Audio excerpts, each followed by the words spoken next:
नमस्ते। मेरा नाम डॉक्टर अंकुरिता गुप्ता है। मैं एक आयुर्वेदिक डॉक्टर हूँ और डाइट कंसल्टेंट हूँ। Welcome to DNP India. आज हम बात करने वाले हैं एक ऐसे टॉपिक के बारे में जो कि हमारी दिनचर्या को अफेक्ट करता है, जो है हमें चलने फिरने में दिक्कत देता है। और वो टॉपिक है हमारी जो ऑर्गन हमारा सबसे ज़्यादा मदद करती हैं हमारे शरीर को, हमारे बॉडी स्ट्रक्चर को स्ट्रेंथन अप करने में, वो है हमारी बोन्स। तो how to take care of your bones is the topic today. हमारी बॉडी में, जैसे कि आप सभी जानते हैं, हमारा जो स्केलेटल सिस्टम है that is made up of more than 200 bones and all the bones are made of calcium and other minerals। तो जैसा कि नोन फैक्ट है कि सबसे इम्पॉर्टेंट मिनरल बोन्स के लिए जो होता है वो होता है कैल्शियम। तो हम क्या ऐसा अपनी डाइट में लें और हम क्या अपना ऐसा नेचुरल चीज़ों से अपना लाइफस्टाइल में लाएं जिससे कि आपकी बोन्स जो हैं वो स्ट्रॉन्ग रहें, जो कैल्शियम एब्जॉर्प्शन ब्लड के थ्रू होना है वो अच्छे से हो। तो before going in further into the dietary recommendations और what आयुर्वेद says about अस्थि पोषण के लिए, पहले थोड़ा सा ब्रीफ करती हूँ मैं आपको कि what is bone disease and हम इसमें क्या कैसे आपको पता चलता है कि आपकी बोन्स कमज़ोर हो रही हैं। तो जनरली क्या होता है कि जब specially after the age of 40 in females, जब उनको मीनोपॉज स्टार्ट होता है तो एस्ट्रोजन की डेफिशिएंसी होने की वजह से जो है वो कैल्शियम एब्जॉर्प्शन जो है वो स्लो हो जाता है। और जब कैल्शियम एब्जॉर्प्शन स्लो हो जाता है तो फिर आपकी बोन्स फ्रेजाइल होने लगती हैं। You start feeling the pains in your legs and that we call it as osteopenia. मतलब आपकी बोन्स में कैल्शियम कम होने लगा है, इसको बोलते हैं ऑस्टियोपीनिया। और जब ये स्टेज फर्दर आगे बढ़ जाती है, जब और ज़्यादा डिक्लाइन होने लगता है कैल्शियम लेवल्स में, तो हम उसको बोलते हैं ऑस्टियोपोरोसिस। मतलब कि अब तो बोन्स में कैल्शियम बिल्कुल ही निल हो गया है। तो इसका जो डायग्नोसिस है वो हम एक टेस्ट होता है बीएमडी, जिसको हम बोन मैरो डेंसिटी टेस्ट बोलते हैं।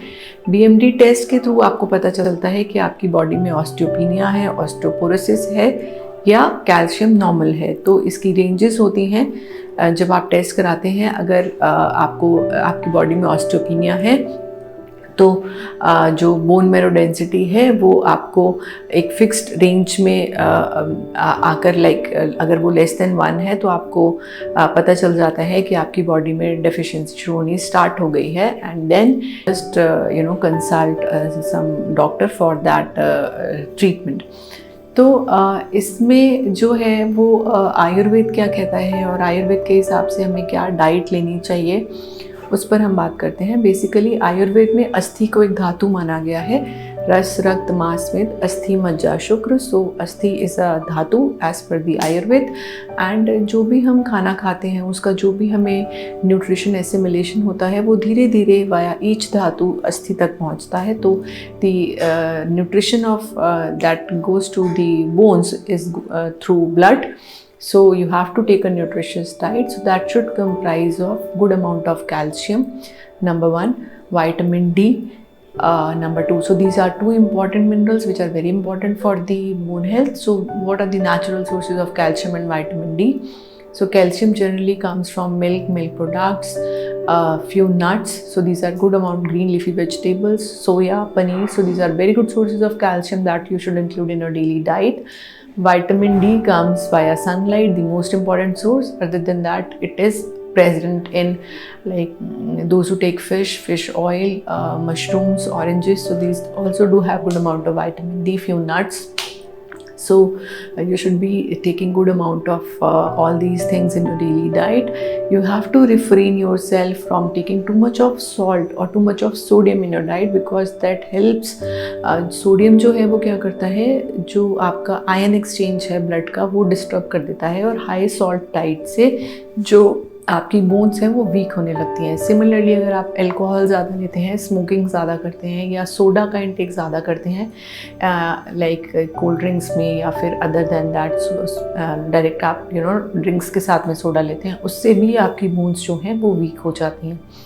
तो I hope that with this few tips, like you will take care of your bone health for sure. And I would also advise you to start taking some, there are good Ayurvedic supplements for the bone health that you can include in your daily diet. So for that आप एक बार अपने किसी भी nearest Ayurvedic doctor से, आप मुझे भी at आयोडाइट weight loss and wellness clinic संपर्क कर सकते हैं। आपको अपना वेट मैनेज करना भी बहुत ज़रूरी होता है, क्योंकि जब आप ओवरवेट होते हैं तो उसका सारा प्रेशर स्पेशली आपके नी जॉइंट्स पर पड़ता है। उससे भी आपकी बॉडी में जो आपकी बोन स्ट्रेंथ मैं कहूँगी, या जो वेट कैरिंग कैपेसिटी है वो भी प्रॉपर नहीं हो पाती अगर आपकी बॉडी में कैल्शियम कम है। तो आपको वेट अपना मेंटेन रखना बहुत ज़रूरी है।